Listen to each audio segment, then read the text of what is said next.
Everyone, ನಮಸ್ಕಾರ, good morning. ಎಲ್ಲರೂ ಹೇಗಿದ್ದೀರಾ? ಚೆನ್ನಾಗಿದ್ದೀರಾ ಅಂತ ಅಂದ್ಕೊಳ್ತೀನಿ. ನಾನಿವತ್ತು ಈ ನನ್ನ ವಿಡಿಯೋದಲ್ಲಿ ನನ್ನ ಫ್ರೈಡೇ ಮಾರ್ನಿಂಗ್ ರೊಟೀನ್ ಯಾವ ರೀತಿ ಇರುತ್ತೆ ಅನ್ನೋದನ್ನ ನಿಮ್ಮ ಜೊತೆ ಶೇರ್ ಮಾಡ್ಕೊಳ್ತಾ ಇದ್ದೀನಿ. ಹಾಗೇನೆ ಬ್ರೇಕ್ಫಾಸ್ಟ್ಗೆ ಅಂತ ಹೇಳ್ಬಿಟ್ಟು ಬಿರಂಜಿ ರೈಸನ್ನು ಮಾಡ್ಕೊಂಡಿದ್ದೆ. ತುಂಬ ಸೂಪರ್ ಆಗಿರುತ್ತೆ. ಅದನ್ನ ಸಹ ನಿಮ್ಮ ಜೊತೆ ನಾನಿಲ್ಲಿ ಶೇರ್ ಮಾಡ್ಕೊಳ್ತಾ ಇದ್ದೀನಿ. ಇದು ಉತ್ತರ ಕರ್ನಾಟಕದ ಶೈಲಿಯ ಒಂದು ಸ್ಪೆಷಲ್ ರೈಸ್ ಆಗಿರುತ್ತೆ. ನಾನು ಹೇಗಿರುತ್ತೆ ಅಂತ ನೋಡೋಣ ಅಂತ ಹೇಳಿ ಟ್ರೈ ಮಾಡಿದೆ. ತುಂಬ ಚೆನ್ನಾಗಿ ಬಂದಿತ್ತು. ಹಾಗಾಗಿ ನಿಮ್ಮ ಜೊತೆನೂ ಸಹ ಶೇರ್ ಮಾಡ್ಕೊಳ್ಳೋಣ ಅಂತ ಅನಿಸ್ತು. ಹಾಗಾಗಿ ಶೇರ್ ಮಾಡ್ಕೊಳ್ತಾ ಇದ್ದೀನಿ. ಬ್ರೇಕ್ಫಾಸ್ಟ್ಗೆ ಒಂದೊಳ್ಳೆ ಐಡಿಯಾನೂ ಕೂಡ ಹೌದು. ಹಾಗೆ ಟೇಸ್ಟು ಕೂಡ ತುಂಬ ಚೆನ್ನಾಗಿರುತ್ತೆ. ಮತ್ತು ತುಂಬ ಏನಾದರೂ ಟೈಮ್ ಆಗಿಬಿಟ್ಟಿದೆ ಅಂತ ಅನಿಸಿದ್ರೆ ಬೇಗನೂ ಮಾಡ್ಕೋಬೋದು. ಮತ್ತು ಇದಕ್ಕೆ ಜಾಸ್ತಿ ಏನು ಇಂಗ್ರೀಡಿಯೆಂಟ್ಸ್ಗಳು ಸಹ ಬೇಕಾಗಲ್ಲ. ಹಾಗಾಗಿ ಒಂದೊಳ್ಳೆ ಆಪ್ಷನ್ ಸಹ ಅನಿಸ್ತು. ಹಾಗಾಗಿ ಇದನ್ನು ನಿಮ್ಮ ಜೊತೆ ನಾನು ಶೇರ್ ಮಾಡ್ಕೊಳ್ತಾ ಇದ್ದೀನಿ. ಮೊದಲಿಗೆ ನಾನು ಹೊರಗಡೆ ಎಲ್ಲ ಕ್ಲೀನ್ ಮಾಡಿ ರಂಗೋಲಿ ಹಾಕಿ ಸ್ನಾನ ಮುಗಿಸ್ಕೊಂಡು ಬಂದೆ.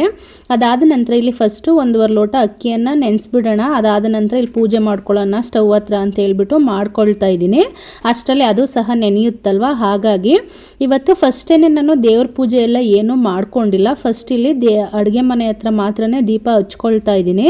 ಸ್ವಲ್ಪ ಟೈಮ್ ಆಗಿಬಿಟ್ಟಿತ್ತು. ಹಾಗಾಗಿ ಟಿಫನ್ ಎಲ್ಲ ಪ್ರಿಪೇರ್ ಮಾಡಿಬಿಟ್ಟು ಅದಾದ ನಂತರ ಪೂಜೆ ಮಾಡ್ಕೊಳ್ಳೋಣ ಅಂತ ಹೇಳ್ಬಿಟ್ಟು ಮಾರ್ನಿಂಗ್ಗೆ ಎದ್ದು ಮನೆಯೆಲ್ಲ ಕ್ಲೀನ್ ಮಾಡ್ಕೊಂಡೆ ಅಲ್ಲ. ಸೊ ಹಾಗಾಗಿ ಟೈಮ್ ಆಗಿತ್ತು. ಇಲ್ಲಿ ಮೊದಲಿಗೆ ನಾನಿಲ್ಲಿ ಮಸಾಲೆಯನ್ನು ಹುರ್ಕೋಬೇಕಾಗುತ್ತೆ. ಜೀರಿಗೆ ತಗೊಂಡಿದ್ದೀನಿ, ಚಕ್ಕೆ, ಲವಂಗ, ಒಂದು ಸ್ಟಾರ್ ಹೂವನ್ನು ತಗೊಂಡಿದ್ದೀನಿ, ಒಂದು ಸ್ವಲ್ಪ ಮೆಣಸನ್ನು ತಗೊಂಡಿದ್ದೀನಿ.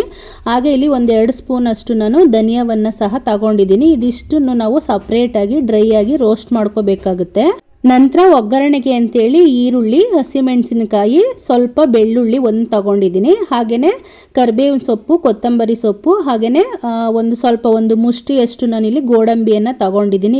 ಇಲ್ಲಿ ಧನಿಯಾವನ್ನು ನಾನು ಮೊದಲೇ ಹುರಿದಿದ್ದ ಧನಿಯಾವನ್ನು ತಗೊಂಡಿದ್ದೆ. ಹಾಗಾಗಿ ಅದನ್ನು ಲಾಸ್ಟಲ್ಲಿ ಸೇರಿಸ್ಕೊಂಡಿದ್ದೀನಿ. ಇನ್ನು ಉಳಿದಿದ್ದೆಲ್ಲ ಮೊದಲೇ ಸೇರಿಸ್ಕೊಂಡು ಫ್ರೈ ಮಾಡಿಕೊಂಡು ಇವಾಗ ಒಂದು ಮಿಕ್ಸಿ ಜಾರ್ಗೆ ಅದನ್ನು ಸೇರಿಸ್ಕೊಳ್ತಾ ಇದ್ದೀನಿ. ಕುಕ್ಕರಲ್ಲೇ ಡೈರೆಕ್ಟಾಗಿ ನಾನು ಅದನ್ನು ಫ್ರೈ ಮಾಡ್ಕೊಂಡಿದ್ದೀನಿ. ಮತ್ತು ಇನ್ನೊಂದು ಪ್ಯಾನ್ ಏನಂತೇಳಿ ಮತ್ತು ಇವಾಗ ಬೆಣ್ಣೆಯನ್ನು ಯೂಸ್ ಮಾಡ್ಕೊಳ್ತಾ ಇದ್ದೀನಿ. ಇಲ್ಲಿ ಮೇಯ್ನ್ ಏನಂತ ಹೇಳಿದ್ರೆ ಬೆಣ್ಣೆನೇ ಹಾಕಬೇಕು ಬಿರಂಜಿ ರೈಸ್ಗೆ. ಮತ್ತು ಅದನ್ನು ಬಿಟ್ಟು ಇನ್ನೇನು ಸೇರಿಸೋಂಗಿಲ್ಲ. ಬೆಣ್ಣೆ ಸ್ವಲ್ಪ ಹಾಕ್ಬಿಟ್ಟು ಸ್ವಲ್ಪ ಎಣ್ಣೆ ಬೇಕಂದ್ರೂ ಸೇರಿಸ್ಕೋಬೋದು. ಬಟ್ ಟೇಸ್ಟ್ ಅಷ್ಟೊಂದು ಚೆನ್ನಾಗಿ ಬರಲ್ಲ. ಹಾಗಾಗಿ ಇಲ್ಲಿ 2-3 ಟೇಬಲ್ ಸ್ಪೂನ್ ಆಗುವಷ್ಟು ಬೆಣ್ಣೆಯನ್ನು ನಾವು ಸೇರಿಸ್ಕೋಬೇಕಾಗುತ್ತೆ. ಬೆಣ್ಣೆ ಸ್ವಲ್ಪ ಚೆನ್ನಾಗಿ ಕಾದಾದ ನಂತರ ಕಾದಿರ್ತಕ್ಕಂಥ ಬೆಣ್ಣೆಗೆ ನಾನಿಲ್ಲಿ ಬೆಳ್ಳುಳ್ಳಿಯನ್ನು ಸ್ವಲ್ಪ ಜಜ್ಜಿಕೊಂಡಿದ್ದೀನಿ. ಜಜ್ಜಿರ್ತಕ್ಕಂಥ ಬೆಳ್ಳುಳ್ಳಿಯನ್ನು ಸೇರಿಸ್ಕೊಂಡು ಮೊದಲು ಅದನ್ನು ಚೆನ್ನಾಗಿ ಫ್ರೈ ಮಾಡ್ಕೋಬೇಕು. ಇಲ್ಲಿ ನಾನು ಮೊದಲು ಬೆಳ್ಳುಳ್ಳಿಯನ್ನು ಸೇರಿಸ್ಬಿಟ್ಟಿದ್ದೆ. ಅದಾದ ನಂತರ ಪಲಾವ್ ಎಲೆ, ಸ್ವಲ್ಪ ಜೀರಿಗೆ ಮತ್ತು ಒಂದು ಸ್ಟಾರ್ ಹೂವನ್ನು ಸೇರಿಸ್ಕೊಳ್ತಾ ಇದ್ದೀನಿ. ಮೊದಲೇನು ಸಹ ಸೇರಿಸ್ಕೋಬೋದು. ಮತ್ತು ಉರಿಯನ್ನು ಸ್ವಲ್ಪ ಕಡಿಮೆ ಹಾಕ್ಕೊಂಡು ಫ್ರೈ ಮಾಡ್ಕೋಬೇಕಾಗುತ್ತೆ. ಇಲ್ಲಾಂದರೆ ಬೆಣ್ಣೆ ಸೀದೋದಂಗೆ ಆಗುತ್ತೆ. ಅದಾದ ನಂತರ ಉಳಿದಿದ್ದಂಥ ಎಲ್ಲ ಇಂಗ್ರೀಡಿಯೆಂಟ್ಸ್ಗಳನ್ನು ನಾನು ಇದ್ರ ಜೊತೆ ಸೇರಿಸ್ಕೊಳ್ತಾ ಇದ್ದೀನಿ. ಸೇರಿಸ್ಕೊಂಡು ಅದನ್ನು ಸಹ ಸ್ವಲ್ಪ ಹೊಂಬಣ್ಣ ಬರೋ ತನಕ ನಾವು ಚೆನ್ನಾಗಿ ಹುರ್ಕೋಬೇಕಾಗುತ್ತೆ. ಚೆನ್ನಾಗಿ ಹೊಂಬಣ್ಣ ಬರೋ ತನಕ ಹುರಿದಿದ್ದಾದ ನಂತರ ಇಲ್ಲಿ ನಾನು ಪುಡಿ ಮಾಡಿ ಇಟ್ಕೊಂಡಿದ್ದಂತಹ ಮಸಾಲೆಯನ್ನು ಸಹ ನಾವು ಆವಾಗಲೇ ಹುರಿದ್ಬಿಟ್ಟು ಪುಡಿ ಮಾಡಿ ಇಟ್ಕೊಂಡಿದ್ವಲ್ಲ, ಆ ಮಸಾಲೆಯನ್ನು ನಾನು ಇದ್ರ ಜೊತೆ ಸೇರಿಸ್ಕೊಳ್ತಾ ಇದ್ದೀನಿ. ಮಸಾಲೆಯನ್ನು ಸೇರಿಸಿದ ತಕ್ಷಣವೇ ಮನೆಯೆಲ್ಲ ತುಂಬ ಘಮ ಅಂತ ವಾಸನೆ ಬರ್ತಾ ಇರುತ್ತೆ. ಎಷ್ಟು ಚೆನ್ನಾಗಂತ ಅನಿಸುತ್ತೆ. ಒಂದು ಟೈಮ್ ಟ್ರೈ ಮಾಡಿ ನೋಡಿ. ಮತ್ತು ಬಿರಂಜಿ ರೈಸ್ಗೆ ಸಾಮಾನ್ಯವಾಗಿ ಯಾರು ಬಟಾಣಿಯನ್ನು ನೆನೆಸ್ಕೊಂಡು ಸೇರಿಸ್ಕೊಳ್ಳಲ್ಲ. ನಾನು ಸೇರಿಸ್ಕೊಂಡಿದ್ದೀನಿ ಅಷ್ಟೇ. ಟೇಸ್ಟು ತುಂಬ ಚೆನ್ನಾಗಿರುತ್ತೆ ಅಂತ ನಾವು ಸ್ವಲ್ಪ ಅದನ್ನು ಹೆಲ್ದಿಯಾಗಿ ಮಾಡ್ಕೋಬೇಕಂತ ಹೇಳಿದ್ರೆ ಬೇರೆ ಬೇರೆ ಕಾಳುಗಳನ್ನು ಸಹ ಸೇರಿಸ್ಕೋಬೋದು. ನಾನಿಲ್ಲಿ ಸೇರಿಸ್ಕೊಂಡಿದ್ದೀನಿ. ಬೇಡ ಅಂತ ಅನಿಸಿದ್ರೆ ಸ್ಕಿಪ್ ಮಾಡ್ಬೋದು, ಏನು ತೊಂದರೆ ಇಲ್ಲ. ಅದಾದ ನಂತರ ನಾನು ನೆನೆಸಿ ಇಟ್ಕೊಂಡಿದ್ದಂತಹ ರೈಸನ್ನು ಸೇರಿಸ್ಕೊಳ್ತಾ ಇದ್ದೀನಿ. ಇದಕ್ಕೆ ಬಾಸುಮತಿ ರೈಸನ್ನೇ ಸೇರಿಸ್ಕೊಂಡ್ರೆ ತುಂಬಾ ಚೆನ್ನಾಗಿರುತ್ತೆ. ಹಾಗಾಗಿ ನಾನು ಬಾಸುಮತಿ ರೈಸನ್ನೇ ಸೇರಿಸ್ಕೊಂಡಿದ್ದೀನಿ. ಸ್ವಲ್ಪ ನಾವಿನ್ನೇನು ಒಗ್ಗರಣೆ ಹಾಕೋದಕ್ಕೆ ಶುರು ಮಾಡ್ತೀವಿ ಅಂತ ಹೇಳಿದ ಮೊದಲೇನೆ ಸ್ವಲ್ಪ ರೈಸನ್ನು ನೆನೆಸ್ಕೊಂಡಿದ್ರೆ ಸಾಕಾಗುತ್ತೆ. ಮತ್ತು ನಾರ್ಮಲ್ ನಾವು ಅಕ್ಕಿಗೆ 2 ನೀರನ್ನು ಹಾಕ್ತೀವಲ್ವ, 1 ಗ್ಲಾಸ್ಗೆ 2 ನೀರನ್ನು, ಇದಕ್ಕೆ 2 ಬೇಕಾಗಲ್ಲ, 1.5 ಹಾಕಿದ್ರೆ ಸಾಕಾಗುತ್ತೆ. ಆ ಥರ ಹಾಕಿದ್ರೆ ಉದುರಾಗಿ ಚೆನ್ನಾಗಿರುತ್ತೆ. ಇದೆಲ್ಲವನ್ನು ಹಾಕಾದ ನಂತರ ಎಷ್ಟು ಬೇಕಷ್ಟು ನೀರನ್ನು ಸೇರಿಸ್ಕೊಂಡಾದ ನಂತರ ನಾನು ರುಚಿಗೆ ತಕ್ಕಷ್ಟು ಉಪ್ಪನ್ನು ಇಲ್ಲಿ ಸೇರಿಸ್ತಾ ಇದ್ದೀನಿ. ರುಚಿಗೆ ತಕ್ಕಷ್ಟು ಉಪ್ಪನ್ನು ಸೇರಿಸಿ ಲಿಡ್ಡನ್ನು ಕ್ಲೋಸ್ ಮಾಡಿ 2 ವಿಷಲನ್ನು ಬರ್ಸಿದ್ರೆ ನಮಗೆ ಉದುರಾಗಿ ರೈಸ್ ರೆಡಿ ಆಗುತ್ತೆ.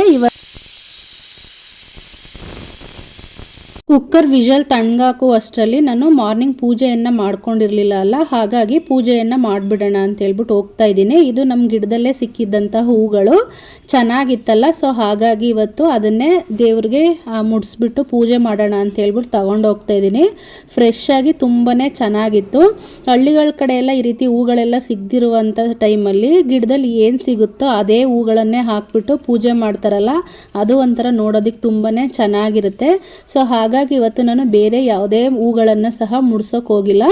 ಬರೀ ಇದು ಏನು ಸಿಕ್ಕಿತ್ತು ಗಿಡದಲ್ಲಿ ಅದೇ ಹೂಗಳನ್ನು ಹಾಕ್ಬಿಟ್ಟು ನಾನು ಪೂಜೆಯನ್ನು ಸಹ ಮುಗಿಸ್ಕೊಳ್ತಾ ಇದ್ದೀನಿ. ನೋಡೋದಕ್ಕೂ ಸಹ ತುಂಬಾ ಚೆನ್ನಾಗಂತ ಅನ್ನಿಸ್ತಾ ಇತ್ತು. ಹಾಗೆ ಅದೊಂದು ಒಳ್ಳೆ ಹಳ್ಳಿ ವೈಬನ್ನು ಸಹ ಕೊಡ್ತಾ ಇತ್ತಲ್ವ. ಸೊ ಇವಾಗ ನಾನು ಪೂಜೆಯನ್ನು ಮುಗಿಸ್ಕೊಂಡು ಬರುವ ಅಷ್ಟರಲ್ಲಿ ಇಲ್ಲಿ ಅನ್ನನೂ ಸಹ ರೆಡಿಯಾಗಿತ್ತು. ಸ್ಪೂನ್ ಹಾಕಿ ತುಂಬ ಜಾಸ್ತಿ ಮಿಕ್ಸ್ ಮಾಡಿಬಿಟ್ರೆ ಅನ್ನ ಜಾಸ್ತಿ ಹಾಳಾಗಿಬಿಡುತ್ತೆ, ಎಲ್ಲ ಒಡೆದೋದಂಗೆ ಆಗುತ್ತೆ. ಹಾಗಾಗಿ ಜಾಸ್ತಿ ಮಿಕ್ಸ್ ಮಾಡಬಾರ್ದು. ಅದ್ರ ಜೊತೆ ನಾನಿಲ್ಲಿ ಕ್ಯಾರೆಟ್ ಮತ್ತು ಕರ್ಡನ್ನು ಯೂಸ್ ಮಾಡಿಕೊಂಡು ಅದಕ್ಕೆ ರಾಯ್ತವನ್ನು ಸಹ ಪ್ರಿಪೇರ್ ಮಾಡ್ಕೊಂಡಿದ್ದೆ. ಸೊ ಇದು ರೆಸಿಪಿಯನ್ನು ನಾನು ಶೇರ್ ಮಾಡಿಲ್ಲ. ಇರ್ತಕ್ಕಂಥ ಈರುಳ್ಳಿ, ಕ್ಯಾರೆಟು, ಕೊತ್ತಂಬರಿ ಸೊಪ್ಪು ಮತ್ತು ಸೌತೆಕಾಯಿ ಎಲ್ಲವನ್ನು ಸೇರಿಸಿ ಮೊಸರು ಜೊತೆ ಮಿಕ್ಸ್ ಮಾಡ್ಕೊಂಡಿದ್ದೀನಿ ಅಷ್ಟೇ. ಹಾಗೆ ಪ್ರೋಟೀನ್ಗೆ ಅಂತ ಹೇಳ್ಬಿಟ್ಟು ಏನೂ ಇರಲಿಲ್ಲ ಅಲ್ಲ, ಹಾಗಾಗಿ ಒಂದು ಸ್ವಲ್ಪ ಪನ್ನೀರ್ ಇತ್ತು, ಅದನ್ನು ಸಹ ಇಲ್ಲಿ ಫ್ರೈ ಮಾಡ್ಕೊಳ್ತಾ ಇದ್ದೀನಿ. ಉಪ್ಪು, ಅದ್ರ ಮೇಲೆ ಸ್ವಲ್ಪ ಮೆಣಸಿನ ಪೌಡ್ರನ್ನು ಸೇರಿಸ್ಕೊಂಡು ಅದನ್ನು ಫ್ರೈ ಮಾಡ್ಕೊಳ್ತಾ ಇದ್ದೀನಿ ಅಷ್ಟೇ. ಇವಾಗ ಇದನ್ನು ಸರ್ವ್ ಮಾಡಿ ತೋರಿಸ್ತಾ ಇದ್ದೀನಿ. ಮೊದಲಿಗೆ ಇಷ್ಟು ಚೆನ್ನಾಗಿ ರೈಸ್ ತುಂಬ ಚೆನ್ನಾಗಿ ಬಂದಿತ್ತು, ಒನ್ ಟೈಮ್ ಟ್ರೈ ಮಾಡಿ. ಹಾಗೆ ಮಾರ್ನಿಂಗ್ ನಾನು ನೀರನ್ನು ಕುಡಿದಿರಲಿಲ್ಲ, ಹಾಗಾಗಿ ಬ್ಲ್ಯಾಕ್ ಕಾಫಿಯನ್ನು ಪ್ರಿಪೇರನ್ನು ಮಾಡ್ಕೊಳ್ತಾ ಇದ್ದೀನಿ. ಇವತ್ತು ಮಾರ್ನಿಂಗ್ ಡಿಟಾಕ್ಸ್ ಡ್ರಿಂಕ್ ಏನೂ ಕುಡಿದಿರಲಿಲ್ಲ ಅಲ್ಲ, ಸೊ ಹಾಗಾಗಿ ಬ್ಲ್ಯಾಕ್ ಕಾಫಿಯನ್ನೇ ಕುಡಿದ್ಬಿಡೋಣ ಅಂತ ಹೇಳ್ಬಿಟ್ಟು ಬ್ಲ್ಯಾಕ್ ಕಾಫಿಯನ್ನು ಪ್ರಿಪೇರ್ ಮಾಡ್ಕೊಳ್ತಾ ಇದ್ದೀನಿ. ಅಷ್ಟರಲ್ಲಿ ನನ್ನ ಮಗ ತಿಂದಿರಲಿಲ್ಲ ಸರಿಯಾಗಿ, ಸ್ಕೂಲಿಗೆ ಬೇರೆ ಟೈಮ್ ಆಗಿಬಿಟ್ಟಿತ್ತು. ಹಾಗಾಗಿ ನನಗೆ ಸಾಕು ಸಾಕು ಅಂದ್ಕೊಂಡು ಕೂತ್ಕೊಂಡಿದ್ದ. ತಿನ್ನಿಸಿದ್ರೆ ಸ್ವಲ್ಪ ತಿಂತಾನೆ ಇಲ್ಲ ಅಂತ ಹೇಳಿದ್ರೆ ಅದನ್ನು ಸಹ ತಿನ್ನಲ್ಲ. ಸೊ ಹಾಗಾಗಿ ಮೊದಲಿಗೆ ಅವನಿಗೆ ತಿನ್ನಿಸ್ಬಿಡೋಣ ಅಂತ ಹೇಳ್ಬಿಟ್ಟು ಅವನಿಗೆ ತಿನ್ನಿಸ್ಬಿಟ್ಟು ಅದಾದ ನಂತರ ಅವರನ್ನು ಸಹ ಸ್ಕೂಲಿಗೆ ಕಳಿಸ್ಬಿಟ್ಟು ನಂತರ ನಾನು ಬ್ಲ್ಯಾಕ್ ಕಾಫಿಯನ್ನು ಕುಡಿಯೋದಕ್ಕೆ ಅಂತೇಳಿ ಕೂತ್ಕೊಂಡೆ. ತಿನ್ನಿಸಿದ್ರೆ ಸ್ವಲ್ಪ ತಿಂತಾರೆ, ತಿಂದಿಲ್ಲ ಅಂತ ಹೇಳಿದ್ರೆ ಇನ್ನು ಮಧ್ಯಾಹ್ನ ತನಕನೂ ಹಸ್ಕೊಂಡೇ ಇರ್ತಾರಲ್ಲ, ಹಾಗಾಗಿ ಕಾಫಿಯನ್ನು ಕುಡಿದಾದ ನಂತರ ನಾನು 1 ಅವರ್ ಬಿಟ್ಟು ಇವಾಗ ಟಿಫನನ್ನು ತಿಂತಾ ಇದ್ದೀನಿ. ನಾನು ಯಾವುದೇ ಮಾರ್ನಿಂಗ್ ಎದ್ದ ತಕ್ಷಣ ನೀರನ್ನು ಕುಡಿದ್ಬಿಟ್ಟಿದ್ರೆ ಮತ್ತೆ ಟಿಫನ್ ತಿನ್ನುವಷ್ಟರಲ್ಲಿ ಒಂದು 2-3 ಅವರ್ಸ್ ಬ್ರೇಕ್ ಆಗ್ತಾಯಿತ್ತು. ಬಟ್ ಇವಾಗ ಲೇಟಾಗಿ ಕಾಫಿಯನ್ನು ಕುಡ್ದೆ ಅಲ್ಲ, ಸೊ ಹಾಗಾಗಿ 1 ಅವರ್ ಬಿಟ್ಟು ನಾನು ಏನು ಮಾಡ್ತಾ ಇದ್ದೀನಿ, ಟಿಫನನ್ನು ತಗೊಳ್ತಾ ಇದ್ದೀನಿ. ನಾನಿಲ್ಲಿ ಮಾರ್ನಿಂಗ್ ರೈಸೇ ಮಾಡ್ಕೊಂಡಿರೋದ್ರಿಂದ ಸ್ವಲ್ಪ ರಾಯ್ತವನ್ನು ಜಾಸ್ತಿ ತಗೊಳ್ತಾ ಇದ್ದೀನಿ. ಹಾಗೆ ಅದ್ರ ಜೊತೆ ಪನ್ನೀರನ್ನು ಸೇರಿಸ್ಕೊಳ್ತಾ ಇದ್ದೀನಿ. ನನ್ನ ಪ್ಲೇಟನ್ನು ನಾನು ಈ ರೀತಿಯಾಗಿ ಬ್ಯಾಲೆನ್ಸ್ ಮಾಡ್ಕೊಳ್ತೀನಿ. ನನಗೆ ಅಂತ ಸಪ್ರೇಟಾಗಿ ಯಾವುದೇ ರೀತಿಯಾದಂಥ ಫುಡ್ಡನ್ನು ಮಾಡ್ಕೊಳ್ಳೋದಿಲ್ಲ. ಸೊ ಹಾಗಾಗಿ ಎಲ್ಲ ರೀತಿಯಾದಂಥ ಅಂಶಗಳು ಇರಲಿ ಅಂತ ಹೇಳ್ಬಿಟ್ಟು ನಾನು ಏನು ಮಾಡ್ತೀನಿ, ಅದೇ ರೀತಿಯಾಗಿ ಪ್ಲೇಟನ್ನು ಬ್ಯಾಲೆನ್ಸ್ ಮಾಡ್ಕೊಳ್ತೀನಿ. ನೆಕ್ಸ್ಟು ಅದನ್ನೆಲ್ಲ ತಿಂದಾದ ನಂತರ ಮತ್ತೆ 1 ಅವರ್ ಬಿಟ್ಟು ನಾನು ವಾಕಿಂಗ್ಗೆ ಹೋಗ್ತೀನಿ. ಯಾವುದೇ ಒಂದು ಟೈಮಲ್ಲಿ ಮಾರ್ನಿಂಗ್ ಆಗ್ಬೋದು ಅಥವಾ ಈವ್ನಿಂಗ್ ಆಗ್ಬೋದು, ಯಾವಾಗ ಟೈಮ್ ಆಗುತ್ತೋ ಆ ಒಂದು ಟೈಮಲ್ಲಿ ನಾನು ನನ್ನ ವಾಕಿಂಗನ್ನು ಸಹ ಇದ್ರ ಜೊತೆನೇ ಮುಗಿಸ್ಕೊಳ್ತೀನಿ. ಕಾಫಿ, ಟೀ ಎಲ್ಲ ಯಾವ ಥರ ನಮಗೆ ಅದಿಲ್ಲ ಅಂದರೆ ತಲೆನೋವಾಗುತ್ತೆ, ಕುಡಿದಿರ ಇರೋಕ್ಕೆ ಆಗೋದಿಲ್ಲ ಅಂಥೇಳಿ ಅಡಿಕ್ಟ್ ಆಗ್ತೀವೋ, ಅದೇ ಥರನೇ ಈ ಏನಾದರೂ ಒಂದು ಒಳ್ಳೆಯ ಕೆಲಸಗಳಿಗೂ ಸಹ ನಾವು ಅಡಿಕ್ಟ್ ಆಗಿಬಿಟ್ರೆ ಅದನ್ನು ಸಹ ಬಿಟ್ಟಿರೋಕ್ಕಾಗಲ್ಲ. ವಾಕಿಂಗ್ ಹೋಗಿಲ್ಲ ಅಂದರೆ ನನಗೆ ರಿಫ್ರೆಶೇ ಇಲ್ಲ ಅಂತ ಫೀಲ್ ಆಗ್ತಾ ಇರುತ್ತೆ. ಸೊ ಹಾಗಾಗಿ ಯಾವುದಾದ್ರೂ ಒಂದು ಟೈಮ್ ಆದರೂ ಹೋಗಿ ಬರೋದಕ್ಕೆ ಟ್ರೈ ಮಾಡ್ತೀನಿ. ಇದಾಗಿತ್ತು ಇವತ್ತಿನ ನನ್ನ ಒಂದು ವಿಡಿಯೋ. ರೆಸಿಪಿಯನ್ನು ಖಂಡಿತವಾಗಿಯೂ ಟ್ರೈ ಮಾಡಿ. ಮತ್ತೊಂದು ರೆಸಿಪಿ ಜೊತೆ ಸಿಗ್ತೀನಿ. Thank you.